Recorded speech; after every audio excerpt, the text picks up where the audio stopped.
अस्सलामुअलैकुम and good evening my dear brother and sisters. मैं उम्मीद करता हूं कि आप सब लोग खैरियत से होंगे।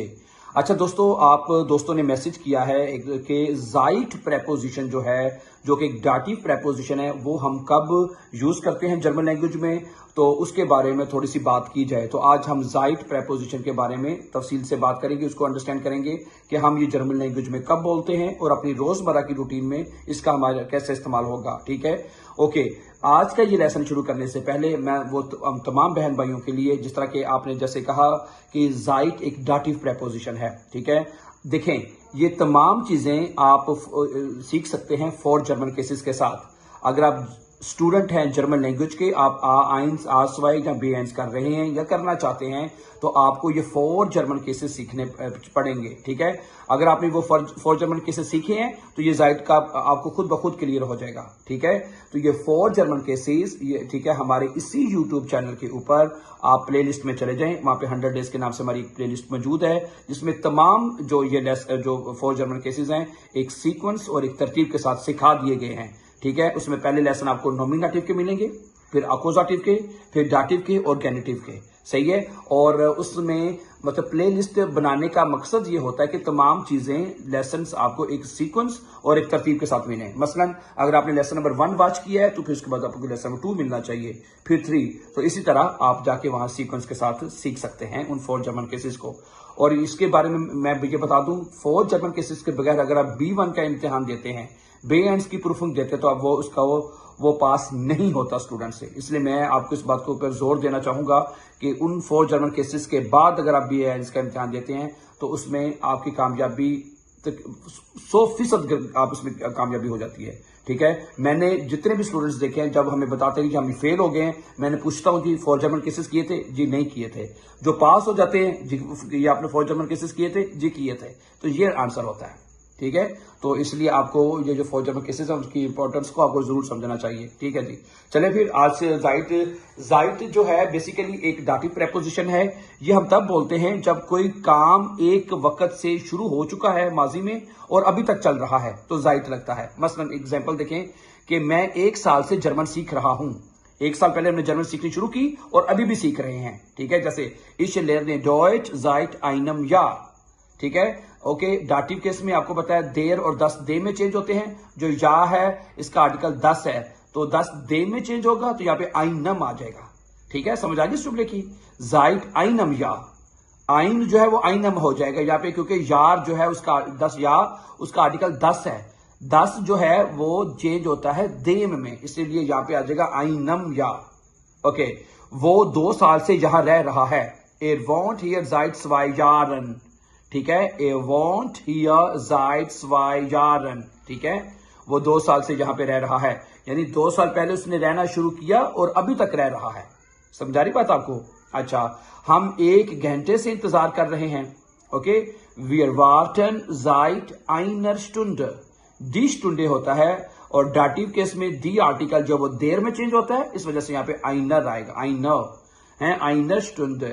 ओके, हम wir warten seit einer Stunde, हम 1 घंटे से इंतजार कर रहे हैं। ओके, वो 3 महीनों से यहां काम कर रही है। Sie arbeitet hier, वो यहां काम कर रही है seit 3 Monaten। ठीक है, जो मोनाट है उसकी जमा होती है मोनाटे, लेकिन जो डाटिव में चूंकि दी प्लूरल देन में चेंज होता है ना, डाटिव केस में जो प्लूरल दी वाला आर्टिकल है वो चेंज होता है देन में। ठीक है, तो इस वजह से यहाँ पे मोनाटन के साथ हमें एन, मतलब कि एन का इजाफा करना पड़ेगा। ठीक है, ऊपर जो सेंटेंस नंबर 2 था उसमें यारन हमने किया था। ठीक है, ओके, तो यहाँ पे मोनाटन आएगा डाटिव की वजह से। इसी तरह नंबर 5 में देखें, ich bin krank seit 2 Tagen। मैं 2 दिन से बीमार हूं। यहाँ पे देखें ठागन ज्यादा है ना, और डाटिव केस है जाइट, तो इसके साथ भी एन का इजाफा आपने कर देना है। seit 2 Tagen। Okay, seit 2 Tagen, 2 दिन से मैं बीमार हूं। अच्छा, वो 1 घंटे से सो रहा है। Er schläft seit einer Stunde। दी स्टूंडे होता है। ठीक है, अभी ऊपर भी हमने पढ़ा था, दी देर में चेंज होता है, तो ये बनेगा seit einer Stunde, वो 1 घंटे से सो रहा है। Wir lernen zusammen seit einem Monat। हम 1 महीने से जर्मन जुबान सीख रहे हैं। ठीक है, देर मोनाट होता है, देर मोनाट, ठीक है। तो देर किस में चेंज होता है? देम में। तो आइनम मोनाट हो जाएगा है। वी आर लेरनन सुजामन जाइट आइनम मोनाट, हम 1 साल से मिलकर सीख रहे हैं। ओके, वो 5 साल से बर्लिन में रह रही है, ठीक है। जी लेब्ट इन बर्लिन, वो बर्लिन में रह रही है। seit 5 Jahren, ठीक है। ओके, 5 साल से रह रही है, यानी 5 साल से पहले रहना शुरू किया और अभी तक रह रही है, ठीक है। तो seit प्रेपोजिशन का इस्तेमाल माय डियर ब्रदर सिस्टर ये है कि एक काम जो एक माजी में किसी वक्त से शुरू हुआ है और अभी तक कंटिन्यूसली चल रहा है। आगे सुने, मैं उसे 1 साल से जानता हूं। Ich kenne ihn, मैं उसे जानता हूं। seit einem Jahr, 1 साल से। 10 यार है, यहां पे भी 10 दे में चेंज हो जाएगा, einem Jahr होगा। अच्छा, वो पीर से काम कर रहा है।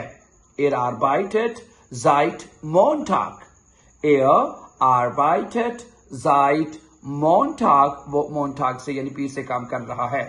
ओके, अच्छा, हम कल से छुट्टी पर हैं। हम कल से wir haben Urlaub हैं, हम छुट्टी पर हैं। seit gestern, यानी कल से छुट्टियां शुरू की हैं और अभी तक कंटिन्यूसली चल रही हैं, ठीक है। तो wir haben Urlaub seit gestern, हम कल से छुट्टी पर हैं। गुड। उसके बाद अगला जुमला है, वो आज सुबह से यहां पर है। sie ist hier, वो यहां पर है। seit heute Morgen, आज सुबह से। वो आज सुबह से यहां पर है। sie ist hier, वो यहां पर है। seit heute Morgen, आज सुबह से। heute Morgen, आज सुबह से, ठीक है। मैं तुम्हारा आधे घंटे से इंतजार कर रहा हूं। ich warte auf dich, मैं तुम्हारा इंतजार कर रहा हूं। seit einer halben Stunde, है, 1 घंटे से मैं तुम्हारा इंतजार कर रहा हूं, ठीक है। ich warte auf dich, मैं तुम्हारा इंतजार कर रहा हूं। seit einer halben Stunde, 1 घंटे से। अब घंटा जो है उसका आर्टिकल दी है ना, दी देर में चेंज हो जाएगा। और जो हाल्ब है, और यहां पे बताऊं जो एडवर्ब है या एडजेक्टिव है, उनके साथ ईएन लगाया जाता है डाटिव केस में। गौर से सुन ले मेरी बात, दोबारा मैं बता देता हूं, ठीक है। यहां पे हाल्ब जो है आधा होता है, उसके साथ आपको ईएन लगा नजर आ रहा है, ठीक है। तो डाटिव केस में जो एडवर्ब होते हैं या एडजेक्टिव होते हैं, उनके साथ ईएन का इजाफा किया जाता है, इस वजह से यहां पे हाल बनाएगा। Okay, ich warte auf dich seit einer halben Stunde, मैं आधे घंटे से तुम्हारा इंतजार कर रहा हूं। ओके, अगला जुमला है, वो 6 महीनों से जर्मन सीख रहा है। er lernt Deutsch seit 6 Monaten, ठीक है। er lernt Deutsch, वो जर्मन जुबान सीख रहा है। seit 6 Monaten, 6 महीनों से। अच्छा, अगला जुमला है, हम कई सालों से यहां रह रहे हैं। ओके, wir wohnen hier, हम यहां रह रहे हैं। seit vielen Jahren, vielen Jahren, ठीक है। तो यहां पे भी प्लूरल केस है, तो प्लूरल में दी देन में चेंज होता है, तो फील जो है वो फीलन हो जाएगा, और जो यार है उसमें भी ईएन आ जाएगा, सही है। डाटिव केस में जो प्लूरल दी है वो किसमें चेंज होता है? देन में ना, ठीक है। इस वजह से फीलन, अब यहाँ चूंकि प्लूरल है हर चीज, तो इसमें फील के साथ फीलन आ जाएगा और यार के साथ यारन यहाँ पे लिखा जाएगा। Dear brother and sisters, thank you. Okay, तो आज के सबक में हमने ये सीखा कि जाइड प्रेपोजिशन क्या होता है, हम उसको जर्मन लैंग्वेज में कैसे बोलते हैं, तो तफसील से आपके सामने रखा गया है, ठीक है। Okay, and as in beginning of this lesson, I told you, if you are student of German language B1 or A1, or especially B1, so you must learn 4 German cases: nominative, accusative, dative, and genitive as well. So you can learn this all 4 German cases with us on our YouTube channel. On this YouTube channel, you can find a playlist with the name of 100 days. Okay, and there you can learn step by step all 4 German cases. Okay, first you will find nominative, then accusative, then dative, and the last you will find genitive case. So thank you. So thank you very much for watching, dear brothers and sisters. And before going for upcoming important lessons, don't forget to subscribe. Always be happy and have a very nice time.